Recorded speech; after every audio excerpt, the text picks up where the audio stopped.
सबसे पहले बिंदुग का तात्पर्य समझिए। बिंदुग कहते किसे हैं? बिंदु का अर्थ है शून्य और गा मतलब गमनार्थक, जाने के अर्थ में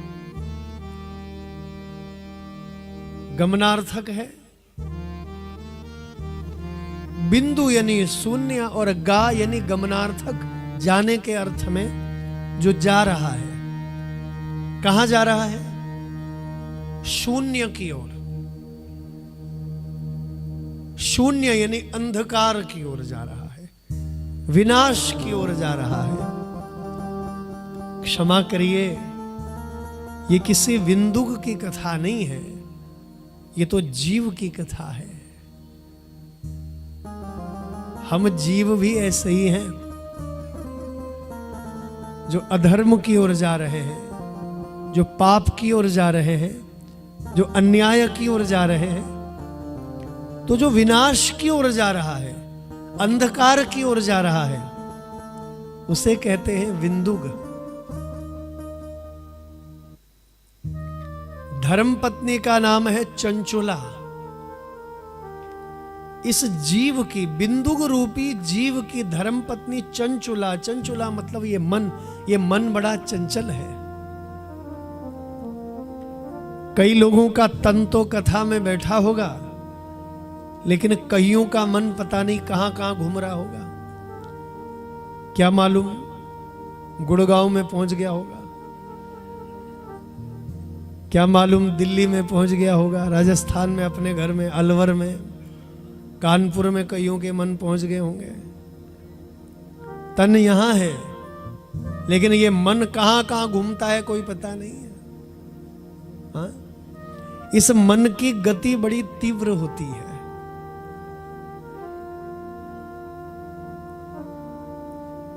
ये शरीर क्या है?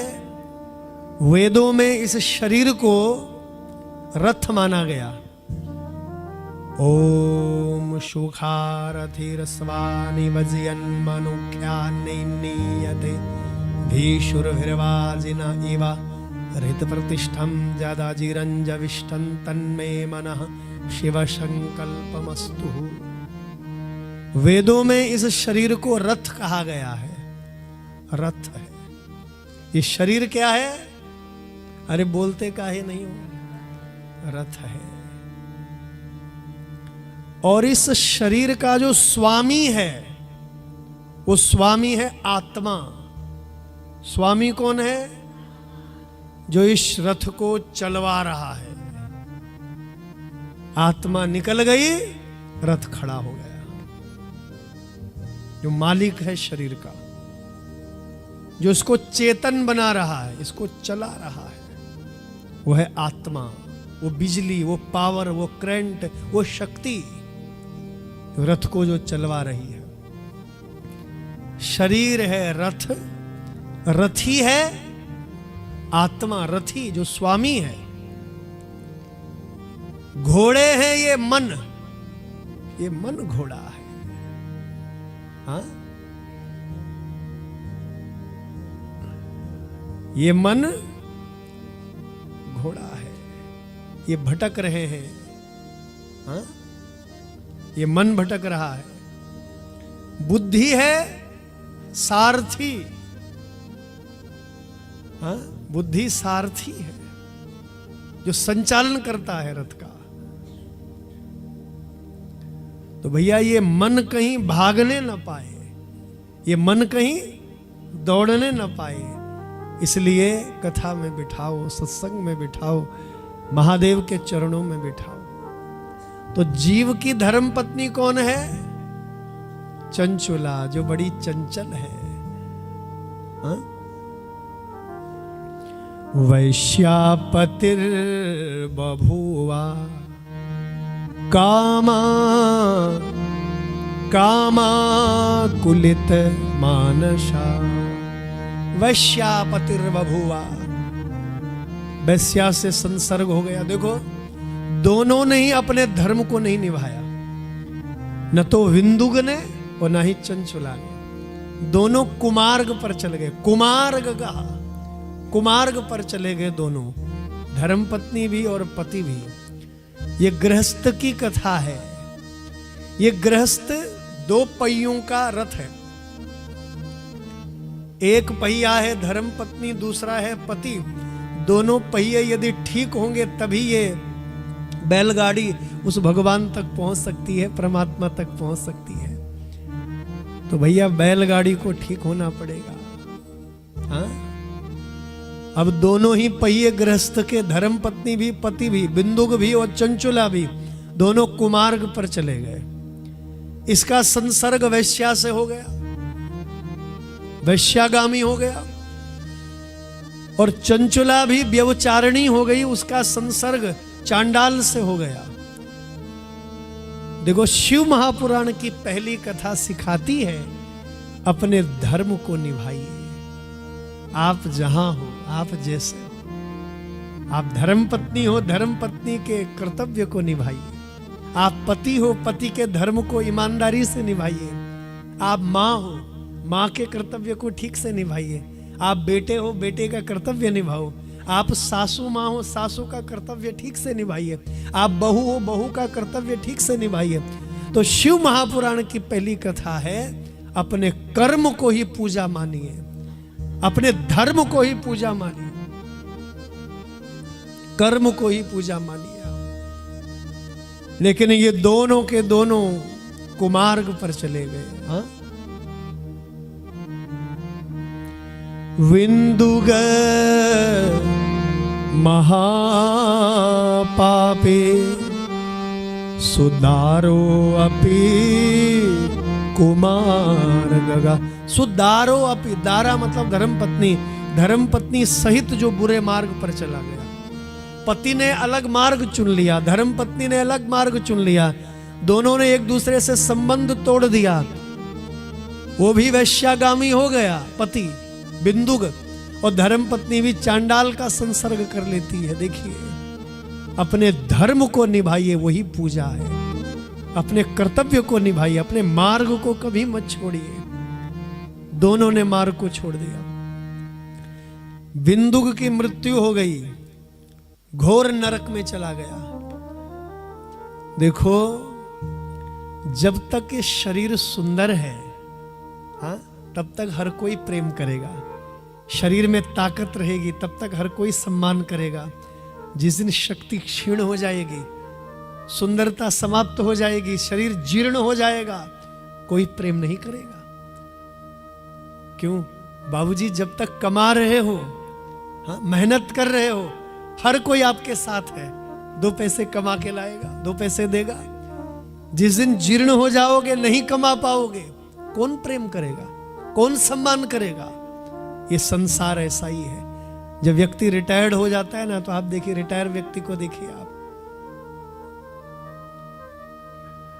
तो चंचुला जब तक शरीर में सौंदर्य था, यौवन था, हाँ, सुंदरता थी, शरीर में शक्ति थी, ताकत थी, सब कोई प्रेम करता। लेकिन शरीर जीर्ण हो गया, हाँ, शरीर में शक्ति नहीं, सुंदरता नहीं, सबने निकाल दिया। जा वैश्या, जा चंचुला। अब तो बेचारी दर दर भटकने लगी, खाने को नहीं, पहनने को नहीं, दर दर भटक रही है, रो रही है, चिल्ला रही। अब अपनी करनी याद आ रही है। हाँ? मैंने धर्म नहीं निभाया, कर्तव्य नहीं निभाया, पर धर्म में मैं चली गई। नारी का जो धर्म होता है, पतिव्रता नारी का, उस धर्म का मैंने परित्याग कर दिया। एक बार की कथा क्या हुई, भटकते भटकते, भूख प्यास से तड़पते तड़पते शिव कथा में पहुंच गई। बोलो हर हर गंगे, हर हर गंगे, जोर से बोलिए हर गंगे। शिव महापुराण की कथा में पहुंच गई, सबसे पीछे आकर बैठ गई। अब उसको कथा से कोई लेना देना था नहीं। जो बेचारा भूखा है, उसको तो भोजन चाहिए। कब भंडारा शुरू होगा शर्मा जी, कब मिलेगा? हाँ, कई लोगों का कथा से कोई मतलब नहीं है। सुबह उठेंगे, नाश्ता कब तैयार होगा, कब मिलेगा? दोपहर का खाना कब मिलेगा? भैया क्षमा करो, खाना तो सदैव खाया ही है और घर में भी खाते ही हैं। हाँ, घर में किसी की कमी नहीं है, लेकिन बाबा के चरणों में आए हो तो तपस्या कर लो, भक्ति कर लो जितना कर सकते हो। खाने पे ध्यान मत रखो। कई लोगों का सोच भाव बन रहा होगा, अब कथा पूरी हो तो खाएं भैया, कुछ मिले, चाय पकोड़े मिले, कुछ नाश्ता पानी मिले। बोलो हर हर गंगे। तो चंचुला का मन भी वही है कि कथा से कोई लेना देना तो था नहीं, सबसे पीछे आके बैठी है, कब मिले, कब पेट भरूं मैं, कब मुझे मिले। अब संयोग देखिए, अब जब बैठी है तो कानों में शब्द जा भी रहे। संयोग देखिए, मेरे महादेव की कृपा हो गई। उस दिन परम पूज्य गुरुदेव ने जो कथा सुनाई, वो संयोगवश नारी धर्म की कथा सुनाई, नारी धर्म की चर्चा की कि नारी का क्या धर्म है। एक ही धर्म एक व्रत नेमा, एक ही धर्म एक ही नेमा, एक ही धर्म एक व्रत नेमा, एक ही धर्म एक व्रत नेमा, एक ही धर्म एक व्रत नेमा। अयोध्या कांड में गोस्वामी तुलसीदास जी कह रहे हैं, एक धर्म है, एक नियम है। काया वचन मन पति पद प्रेमा, काया वचन पति पद प्रेमा, काया वचन मन पति पद प्रेमा, काया वचन पति पद प्रेमा, एक ही धर्म एक व्रत नेमा, एक ही धर्म एक व्रत नेमा, एक ही धर्म एक व्रत नेमा, एक ही धर्म एक व्रत नेमा। श्री राम जय राम जय जय राम, श्री राम जय राम जय जय राम, श्री राम जय राम जय जय राम, श्री राम जय राम जय जय राम। काया वचन मन पति पद प्रेमा, काया वचन मन पति पद प्रेमा, काया वचन मन पति पद प्रेमा, काया वचन मन पति पद प्रेमा। नारी के लिए केवल एक व्रत बताया, एक नियम बताया, और वो है एक ही धर्म एक व्रत नेमा।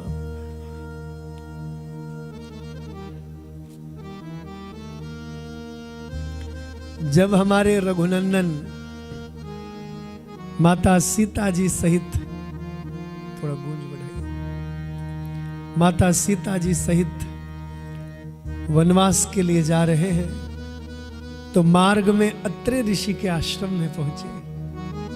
अत्रे ऋषि की धर्म पत्नी माता अनुसुईया, माता अनुसुईया के चरणों के निकट मां सीता बैठी। हे माता भगवती, हे मां अनुसुईया, मुझे नारी धर्म की शिक्षा दीजिए। तो माता अनुसुईया दोनों हाथ जोड़ के कहती हैं, हे जग जननी, तुम तो जगत माता हो, तुम साधारण जनक नंदनी नहीं हो, तुम तो महालक्ष्मी हो।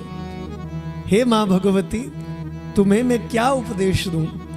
लेकिन हां मां जानकी, जब तुमने कहा ही है तो तुम्हारे माध्यम से सारे जगत को मैं संदेश देना चाहती हूं। नारी का केवल एक व्रत है, एक धर्म है, एक नियम है, अपने पति में परमेश्वर का दर्शन करना। पति चाहे जैसे भी है, जैसे भी है, लेकिन हमारे लिए वो परमेश्वर है। तो नारी धर्म की कथा चंचुला सुन रही है। संयोग देखिए, महादेव की कृपा देखिए, चंचुला सबसे पीछे बैठी है कथा में, और संयोगवश नारी धर्म की चर्चा हो रही है कि जो नारी अपने पति को परमेश्वर की तरह पूजती है, उस नारी को दिव्य लोक की प्राप्ति होती है। और इसके विपरीत जो नारी परधर्म में चली जाए, अपने धर्म को त्याग दे, व्यभिचारिणी हो जावे, तो घोर नरक में वो नारी गिरती है। तो परम पूज्य गुरुदेव ने जब नारी धर्म की कथा सुनाई, तो कथा सुनने वाले तो हजारों लोग बैठे थे, लेकिन चंचुला के मन में वो बात चुभ गई। हाँ, ये कथा किसी और की नहीं है, ये कथा तो मुझ अभागी की ही है। ये अभागी तो मैं ही हूं, जिसने अपने धर्म को त्याग दिया, पर धर्म में मैं चली गई, रोती रही, रोती रही, रोती रही। बंधुओं, भगवान की जो कथा है ना, ये रेडीमेड दुकान है। हमारे कई व्यापारी बंधु यहां बैठे हैं। हमारे बहुत सम्मानित शशि अग्रवाल जी बैठे हैं। हाँ, हमारे बाबूजी श्री धर्मपाल शर्मा जी बैठे हैं, जो बहुत बड़े उद्योगपति हैं। बड़े बड़े व्यापारी यहां बैठे हैं। कानपुर की भूमि से पधारे हुए सभी प्रबुद्ध गणमान्य लोग बैठे हैं। तो रेडीमेड दुकान में सब कुछ मिलता है। नहीं, आजकल शॉपिंग मॉल में आप चले जाइए, सुई से लेकर के सब कुछ मिल जाएगा वहां। रेडीमेड दुकान में हमको नाप नहीं देना पड़ता है। हमारी नाप का पैंट भी है, शर्ट भी है, सब कुछ है। जूता चप्पल जो मिलता है सब कुछ है। तो भगवान की कथा, भगवान का सत्संग, वही रेडीमेड दुकान है। सबके नाप के लिए कुछ न कुछ अवश्य मिलेगा, और जिसके लिए जो फिट बैठ जाए जो बात, भैया उसको ओढ़ के, उसको पहन के चले जाना। जो जिस पर लागू हो जाए, जो जिस पर फिट बैठ जाए, उसको जीवन में आचरित अवश्य करना। रेडीमेड दुकान में गए, जो फिट बैठा पहन के आ गए। तो भगवान की कथा भी वही सत्संग भवन है, वही एक शॉपिंग मॉल है। यहां आए, जो जिस पर बात फिट बैठ रही है, उसको जीवन में उतारते रहिए। चंचुला के हृदय में वो बात लग गई। सुनने वाले हजारों लोग थे, लेकिन चंचुला को ये आभास हुआ, वो महापापी मैं ही, मानो गुरुदेव मुझे ही कह रहे हो, मानो गुरुजी मुझे ही सुना रहे हैं, वो पापी मैं ही। सारे लोग तो आरती उतार के, भगवान का आरती प्रसाद ग्रहण करके सब चले गए अपने अपने घरों को, लेकिन चंचुला बैठी रही, रोती रही, रोती रही, रोती रही। जैसे ही परम पूज्य गुरुदेव कथा विश्राम होने के बाद संध्या उपासना करके जैसे उठे व्यासपीठ से, चंचुला ने आकर के चरण पकड़ लिए। झरझर झरझर झरझर आंसू छलक पड़े। परम पूज्य गुरुदेव के चरण धो दिए। हे गुरुदेव, जो कथा आपने आज कही है, वो पापिनी मैं ही हूं। मैंने अपने धर्म को नहीं निभाया, पतिव्रता धर्म को त्याग दिया, पर धर्म में चली गई। चांडाल का संसर्ग मैंने कर लिया, प्रभु अब मेरा कल्याण कैसे होगा? मेरा मन घबरा रहा है, मुझे कैसे मोक्ष मिलेगा? रोती रही रोती रही रोती रही, 10 मिनट 15 मिनट, आधा घंटा, 1 घंटा। अंत में गुरुदेव ने माथे पर हाथ रखा, बेटी तेरे इन आंसुओं से तेरा हृदय, तेरा मन स्वच्छ हो गया है, तेरा हृदय पवित्र हो गया है। तेरे इस कलंक को, तेरे इस महापाप को केवल महादेव ही भस्म कर सकते हैं। तो महादेव की शरण चली जा। गुरु मंत्र दे दिया, बिना गुरु मंत्र के कल्याण नहीं है बंधु। शिव पुराण का पहला प्रसंग महात्म्य का, चंचुला के कान में गुरुदेव ने शक्तिपात किया। वो जो गुरुदेव के अंदर की दिव्य शक्ति होती है ना, उस शक्ति का पात हुआ चंचुला के अंदर मंत्र के माध्यम से, और उस मंत्र का निरंतर जप करने लगे। त्रिपुंड लगा लिए, भस्मी पहन ली, रुद्राक्ष धारण कर लिया, शिव की जोगन बन गई चंचुला। और निरंतर गुरु के द्वारा जो प्रदत्त मंत्र है, उस मंत्र का जप करने लगे। जप करते करते करते करते शरीर जीर्ण हो गया, न खाने की होश, न पीने की होश, न पहनने की होश, सुध बुध खो गई। महादेव की शरण में चली गई। और मेरे महादेव ऐसे दयालु, जब इस महापापिनी चंचुला के प्राण निकले तो साक्षात शिवलोक को पहुंच गई। बोलो शिव शंकर भगवान जय। अब बताइए, क्या कोई ऐसा कृपालु है, कोई दयालु है?